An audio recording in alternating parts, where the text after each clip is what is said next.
Good morning. My name is Dustin Schwenk, and I work in the computer vision group at the Allen Institute for AI, or AI2 for short. This morning I'd like to talk about some work we did in collaboration with the University of Washington that is going to be featured in our workshop tomorrow. Recently, machine comprehension has been a popular area of research. In this task, a system must extract an answer to a question from a span of content, often a passage of text. Visual question answering is a machine comprehension task where the content can be either an image or a video. We now introduce multimodal machine comprehension.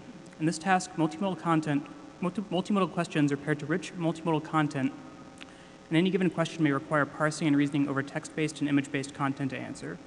This embodies many real-world problems that require us to refer to information conveyed both visually and in natural language in order to solve. Here we present the TQA dataset, an assemblage of science material built from CK12's middle school science curriculum. TQA content was developed by real teachers to develop and test children's command of science, and it describes complex phenomena often in a visual manner.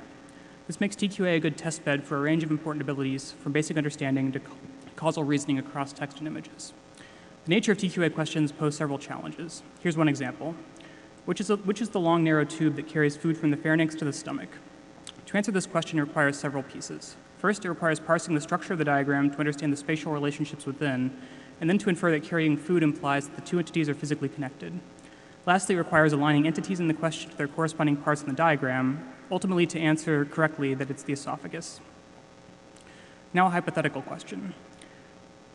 If the population of beetle larvae decreases, what happens with the snail population? To answer that it increases requires understanding both the relationship between predators and prey, and then using this to make a prediction. Another challenge is that visual representations in diagrams can vary. In this example, the nucleus is always the ball at the center of the cell, and the model needs to learn this while ignoring that its color, which is irrelevant. Questions also require a semantic understanding of arrows, lines, and connections, which vary depending on subject matter. Previously, arrows meant eating, but here they meant a phase change. At a high level, TQA consists of many questions like these, all paired to limited spans of multimodal content containing their answers. This content is comprised of over 1,000 lessons or topics taken from science textbooks, each of which contains several thousand sentences and images. These are then paired to 26,000 high-quality questions. And additionally, each section has vocabulary terms defined explicitly. And to make up for the sort of instruction that happens in the classroom by a teacher, we've added content that replicates these sort of simple explanations that don't make it into a textbook. For instance, this arrow means eating is not something that ever appears in a textbook, but it's something a teacher would explain at the whiteboard. To understand what sort of information was needed to answer these questions, we sampled a few hundred, and our analysis showed that roughly half needed joint understanding of diagrams and text.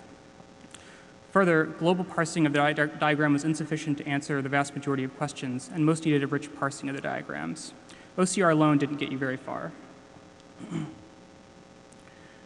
We extended several state-of-the-art baselines to evaluate TQA, including VQA architectures, memory networks, our own BiDAF, all state-of-the-art in their domains, and found that they all perform only moderately well.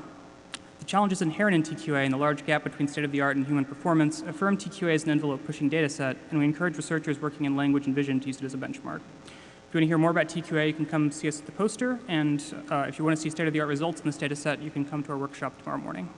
Thank you.